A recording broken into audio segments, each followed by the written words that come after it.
আসসালামু আলাইকুম। লিজাস কুকিংয়ে সবাইকে স্বাগতম।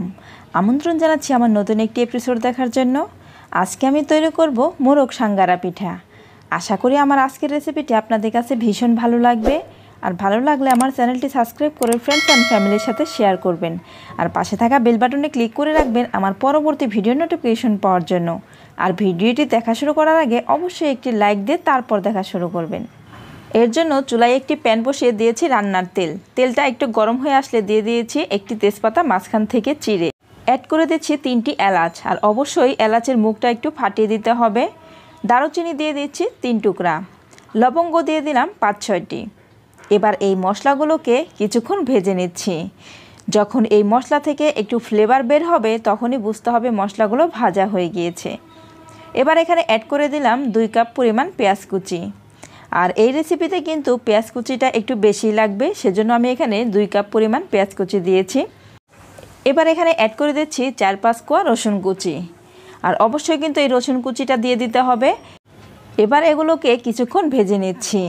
আর এই পেঁয়াজ রসুনগুলোকে কিন্তু একেবারে লাল করে ভাজার কোনো প্রয়োজন নেই।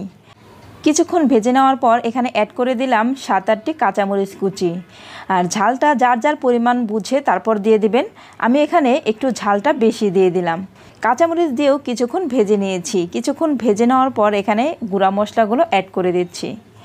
দিয়ে দিলাম মরিচের গুঁড়া 1 চা চামচ, হলুদের গুঁড়া 1/2 চা চামচ, ধনিয়ার গুঁড়া দিয়ে দিচ্ছি 1/2 চা চামচ, জিরার গুঁড়া দিয়ে দিয়েছি 1/2 চা চামচ, লবণ দিয়ে দিচ্ছি স্বাদ মতো, আদা রসুনের পেস্ট দিয়ে দিচ্ছি 1 চা চামচ। এবার এই শুকনো মশলাগুলোকে ভালো করে মিশিয়ে নিচ্ছি। ভালো করে মিশিয়ে এই মশলাগুলোকে কষিয়ে নেব। আর এই মশলাগুলোকে ভালো করে কষিয়ে নেওয়ার জন্য এখানে অ্যাড করে দিচ্ছি সামান্য একটু পানি। আর এই পানিটা দিলে মশলাগুলো খুব ভালোভাবে কষানো হয়ে যাবে। আর এই মশলা থেকে যে একটা কাঁচা গন্ধ আছে সেই কাঁচা গন্ধটাও চলে যাবে। পানিটা দিয়ে ভালো করে নেড়েচেড়ে কিছুক্ষণ কষিয়ে নিচ্ছি। আর যখন এই পানিটা শুকিয়ে যাবে তখন বুঝতে হবে যে মশলাটা কিন্তু খুব ভালোভাবে কষানো হয়ে গেছে। আর এই মশলা থেকে পানিটা ভালো করে আমি শুকিয়ে নিয়েছি। এবার অ্যাড করে দিচ্ছি চিকেন। আর এই চিকেনটাকে একটু হলুদ একটু লবণ দিয়ে আমি সিদ্ধ করে নিয়েছি। সিদ্ধ করে শিলপাটায় ছেঁচে আমি এটাকে এরকম লম্বা লম্বা করে কিমা করে নিয়েছি। আর এই চিকেনটাকে কিন্তু ব্লেন্ডারে কিমা করা যাবে না, তাহলে কিন্তু এই পিঠাটা খেতে ভালো লাগবে না। আর এই চিকেনটাকে ঠিক এরকম করে একটু লম্বা লম্বা করে কিমা করে নিতে হবে, এতে করে এই পিঠাটা খেতে আরও বেশি ভালো লাগে। তো এই মশলার সঙ্গে এই চিকেনটাকে খুব ভালো করে আমি ভেজে নিচ্ছি। এখন কিন্তু এই চিকেনের মধ্যে আর পানি দেওয়া যাবে না। পানি না দিয়েই এই মশলার সঙ্গে আমি এই চিকেনটাকে একদম শুকনো শুকনো করে ভেজে নিচ্ছি। আর অবশ্যই কিন্তু শুকনো করে ভাজতে হবে, কোনো রকম এখানে পানি পানি ভাব রাখা যাবে না। তো ফ্রেন্ডস, দেখতে পাচ্ছেন আমার চিকেনটা কিন্তু একদম শুকনো ঝরঝরে হয়েছে। আর ঠিক এভাবে করেই এই পিঠাটার জন্য এই পুরটা রেডি করতে হবে। পিঠার পুরটা কিন্তু পুরোপুরি রেডি হয়ে গিয়েছে। এবার নামিয়ে ঠান্ডা করে নিচ্ছি। আর পিঠা তৈরির আগে অবশ্যই কিন্তু এই পুরটাকে ঠান্ডা করে নিতে হবে। এবার এই পুরটাকে একটা সাইডে রেখে দিচ্ছি। এদিকে চুলায় প্যান বসিয়ে দিয়েছি। প্যান বসিয়ে দিয়ে এখানে দিয়ে দিচ্ছি আমি 4 কাপ পানি। আমি এখানে 4 কাপ পানি দিয়ে দিচ্ছি, আপনারা চাইলে আরও কম বেশি করেও নিয়ে নিতে পারেন। এবার লবণ দিয়ে দিচ্ছি 1 চা চামচ, দিয়ে দিচ্ছি 1/2 চা চামচ হলুদের গুঁড়া। এটা অপশনাল, আপনারা চাইলে দিতে পারেন কিংবা নাও দিতে পারেন। আমি এখানে একটু হলুদ দিয়ে দিচ্ছি, এতে করে এই পিঠার কালারটা কিন্তু অনেক সুন্দর আসে। আর আমার কাছে কিন্তু এই কালারটা অনেক ভালো লাগে। এবার এখানে অ্যাড করে দিচ্ছি চাউলের গুঁড়া। আর চাউলের গুঁড়া আমি এখানে 4 কাপ দিয়েছি, আপনারা আপনাদের পরিমাণ মতো দিয়ে দেবেন। চাউলের গুঁড়া দিয়ে একটু ভালো করে মিশিয়ে নিচ্ছি। আর এই পিঠার ক্ষেত্রে এই চাউলের গুঁড়াটাকে কিন্তু খুব ভালো করে সিদ্ধ করে নিতে হবে। এই চাউলের গুঁড়াটা যত ভালো সিদ্ধ হবে এই পিঠাটা কিন্তু ততই ভালো হবে। আর পিঠাটা কিন্তু খেতেও ভালো লাগবে। মিশিয়ে নেওয়া হয়ে গেছে। এবার ঢাকনা দিয়ে ঢেকে অপেক্ষা করছি 10 মিনিট। ফিরে আসছি 10 মিনিট পর। 10 মিনিট পর ঢাকনা খুলে নেড়ে দিচ্ছি। তো ফ্রেন্ডস, দেখতে পাচ্ছেন আমার এই চাউলের গুঁড়াটা কিন্তু খুব ভালোভাবে সিদ্ধ হয়ে গিয়েছে। এবার এই চাউলের গুঁড়াটাকে নামিয়ে আমি একটি ডো তৈরি করে নিচ্ছি। আর এই ডোটা কিন্তু তৈরি করতে হবে একটু গরম অবস্থাতেই। গরম থাকতেই এই ডোটা তৈরি করে নিলে কিন্তু খুব সুন্দর একটা সফট ডো তৈরি হয়ে যাবে। চাউলের গুঁড়ার এই ডোটাকে কিন্তু একটু সময় নিয়ে মথে তারপরে ডোটা তৈরি করে নিতে হবে। ডো তৈরি করা হয়ে গেছে। এবার এখান থেকে কিছুটা ডো নিয়ে আমি রুটি তৈরি করে নেব। আর কতটুকু নিতে হবে সেটা আপনাদের পরিমাণ বুঝে আপনারা নিয়ে নেবেন। আর এখানে আমি কতটুকু নেব সেটুকু আমি দেখিয়ে দিচ্ছি। আমি জাস্ট এতটুকুই নিচ্ছি, এতটুকু নিয়ে আমি এখন একটি রুটি তৈরি করে নিচ্ছি। আর রুটিটা এরকম তৈরি করতে হবে, আমরা নর্মাল রুটি যেভাবে তৈরি করি ঠিক সেরকম করে রুটি তৈরি করে নিচ্ছি। আর রুটি তৈরির সময় অবশ্যই এভাবে একটু চাউলের গুঁড়া দিয়ে তারপরও রুটিটা তৈরি করে নিতে হবে। এতে করে রুটিটা তৈরি করা খুব সহজ হবে। আর চাউলের গুঁড়া ছাড়া কিন্তু এখানে রুটিটা তৈরি করা যাবে না, তাহলে কিন্তু এটা লেগে লেগে আসবে। আর চাউলের গুঁড়াটা দিলে খুব ইজিভাবেই রুটিটা তৈরি হয়ে যাবে। আর রুটিটা ঠিক কীরকম মোটা হবে আমি একটু দেখিয়ে দিচ্ছি।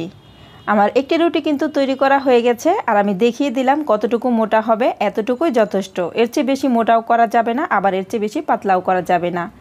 এবার এখান থেকে কিছুটা পুর নিয়ে আমি দিয়ে দিচ্ছি। পুরটাও কিন্তু পরিমাণ মতো দিতে হবে, একেবারে কম দেওয়া যাবে না, আবার একেবারে বেশিও দেওয়া যাবে না। পুরটা দেওয়ার পর এভাবে আমি একটু রুটিটাকে দিয়ে ঢেকে দিচ্ছি। ঢেকে দিয়ে দুই পাশ থেকে আমি চাপ দিয়ে দিচ্ছি, এতে করে রুটিটা খুব সুন্দরভাবে আটকে যাবে। এই পুরটা আর বের হবে না, এরকমভাবে চাপ দিয়ে আটকে দিতে হবে। তো ফ্রেন্ডস, দেখতে পাচ্ছেন আমি কিন্তু খুব ভালোভাবে চেপে চেপে আটকে দিয়েছি। এবার এই পিঠাটা কাটার জন্য আমি এখানে নিয়েছি বাঁশের ছিলকা, আর এটা দিয়েই আমি আজকের পিঠাগুলো তৈরি করে নেব। আর এই পিঠাটা কিন্তু এই বাঁশের ছিলকাটা দিয়েই তৈরি করা হয়।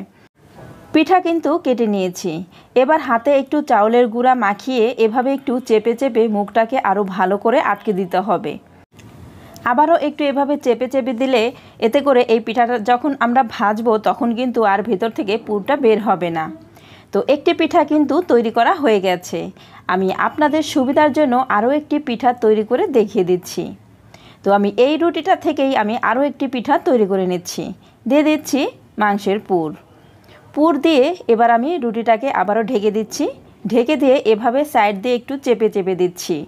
চেপে চেপে দেওয়ার পর এই রুটিটাকে আমি আবারও সেই বাঁশের ছিলকাটা দিয়ে কেটে নিচ্ছি। এভাবে একটু কেটে নিলেই পিঠাটা তৈরি হয়ে গেল। এবার একটু সাইড দিয়ে চেপে চেপে দিতে হবে। একটু চেপে চেপে দিলেই এই পিঠাটা একদম রেডি। কোনো রকম ঝামেলা ছাড়াই এই পিঠাটা কিন্তু তৈরি করে নেওয়া যায়। আর পিঠাটা এতটাই টেস্টি যে জীবনে এই পিঠাটা প্রথমবার খাবে সে এর স্বাদ কখনো ভুলতে পারবে না। তো ফ্রেন্ডস, আমি আপনাদেরকে দুটি পিঠা তৈরি করে দেখিয়ে দিলাম, আর সেমভাবে আমি বাকি পিঠাগুলো তৈরি করে নিয়েছি। এবার এই পিঠাগুলোকে ভাজার পালা। এর জন্য চুলায় প্যান বসিয়ে তেল দিয়েছি। তেল দিয়ে একটু গরম করে নিয়েছি। এবার এখান থেকে একটি একটি করে পিঠা নিয়ে এই তেলের মধ্যে দিয়ে দিচ্ছি। আর এই তেলটা কিন্তু একদমই বেশি গরম করা যাবে না, একদম হালকা গরম হয়ে আসলেই পিঠাগুলো দিয়ে দিতে হবে। আর এই পিঠাগুলো কিন্তু আমি 20 থেকে 25 মিনিট সময় নিয়ে ভেজে নিয়েছি। এতে করে এই পিঠাটা যেমন মুচমুচে হবে তেমন খেতেও ভালো লাগবে। আর এই পর্যায়ে চুলার আঁচটা কিন্তু লোতে রাখতে হবে। আর চুলার আঁচটা লোতে রেখেই কিন্তু এই পিঠাগুলোকে ভেজে নিতে হবে, কারণ এই পিঠাটা যত মুচমুচে হবে ততই কিন্তু এর টেস্টটা বাড়বে।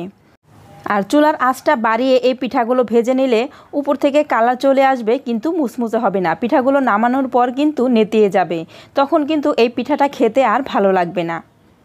তো ফ্রেন্ডস, দেখতে পাচ্ছেন আমি কিন্তু বেশ কিছু সময় নিয়ে এই পিঠাগুলোকে ভেজে নিয়েছি। আর এই পিঠাগুলোর যখন এরকম হালকা কালার চলে আসবে ঠিক সেই সময়ই এই পিঠাগুলোকে নামিয়ে নিতে হবে। আমার এই পিঠাগুলো কিন্তু ভাজা হয়ে গিয়েছে। এবার এই পিঠাগুলোকে আমি তেলটা ঝরিয়ে নামিয়ে নিচ্ছি। আর অবশ্যই তেলটাকে ঝরিয়ে নিতে হবে। এভাবে একটু ধরে রাখলেই কিন্তু তেলটা ঝরে যাবে। তেলটা ঝরে যাবার পর আমি একটি টিস্যুর উপরে এই পিঠাগুলোকে তুলে নিচ্ছি। এতে করে পিঠার গায়ে যদি কোনো তেল থেকে থাকে তেলটা শুষে যাবে। পিঠাগুলো তৈরি করা হয়ে গিয়েছে, এবার নামিয়ে সার্ভ করে নিয়েছি। তো ফ্রেন্ডস, আমার আজকের রেসিপি আপনাদের কাছে কেমন লেগেছে অবশ্যই আমাকে কমেন্ট করে জানাবেন। আর যারা একেবারে নতুন রাঁধুনি, আশা করি আমার আজকের রেসিপিটি তাদের কাজে আসবে। আর যারা একবারও এই পিঠাটি তৈরি করে খেয়ে দেখেন নাই, তারা একবার হলেও এই পিঠাটি তৈরি করে খেয়ে দেখবেন, ভালো লাগবে। আজ এই পর্যন্তই, পরবর্তী পর্বে আবার দেখা হবে। সবাই ভালো থাকবেন। আল্লাহ হাফেজ।